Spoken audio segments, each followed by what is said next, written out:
मागच्या आठवडाभरापासून थंडीचा कडाका मोठ्या प्रमाणावर वाढला आहे। मागच्या 2 दिवसामध्ये तापमान जे आहे ते 4 अंशावर आलेलं आहे। काल 4.6 अंश सेल्सिअस तर आज 4.1 अंश सेल्सिअस एवढ्या तापमानाची नोंद परभणीतील वसंतराव नाईक मराठवाडा कृषी विद्यापीठाच्या हवामान विभागाकडे नोंदवण्यात आलेलं। आपण जर बघितलं तर शहरामध्ये सुद्धा मोठ्या प्रमाणावर नागरिक जे आहेत बाहेर पडताना थंडीच्या अनुषंगाने उबदार कपडे घेऊन बाहेर पडत आहेत, कुडकुडत बाहेर पडत आहेत।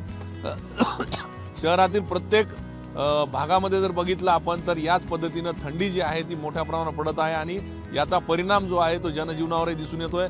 सकाळी शाळेत जाणारे विद्यार्थी असतील, वृद्ध नागरिक असतील, यांना या थंडीचा जास्त त्रास होतो आणि यंदाच्या मोसमातील हे निचांकी तापमान आहे। आता हे 4 जण जे आहेत हे ग्रामीण भागातून परभणीमध्ये दही विक्रीसाठी करून येतात। मागच्या काही दिवसांमध्ये जी थंडी पडतीये त्या थंडीच्या अनुषंगाने कशी वाटते थंडी तुम्हाला? सर या 4-8 दिवसात फार थंडी पडलेली आहे। आम्हाला धंदा करू वाटणार, बाहेर येऊ वाटणार, थंडीनं फार त्रास झालेला आहे। आजची थंडी काय म्हणाली म्हणजे ह्या मागच्या आठवडाभरापेक्षा आज थंडी किती जास्त आहे का? आज जास्त थंडी।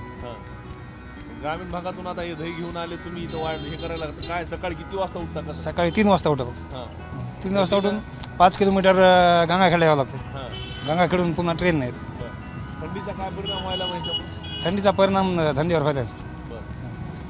तर आपण जर बघितलं तर दूध विक्रेते असतील, दही विक्रेते असतील किंवा इतर जे काही सकाळी उठून पेपर विक्रेते असतील, ह्या सर्वांना जे काही या थंडीचा सामना जो तोय मोठ्या प्रमाणावर करावा लागतोय।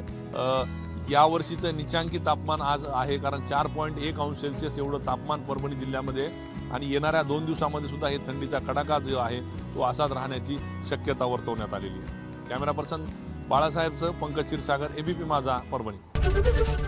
एबीपी माझा, उघडा डोळे बघा नीट।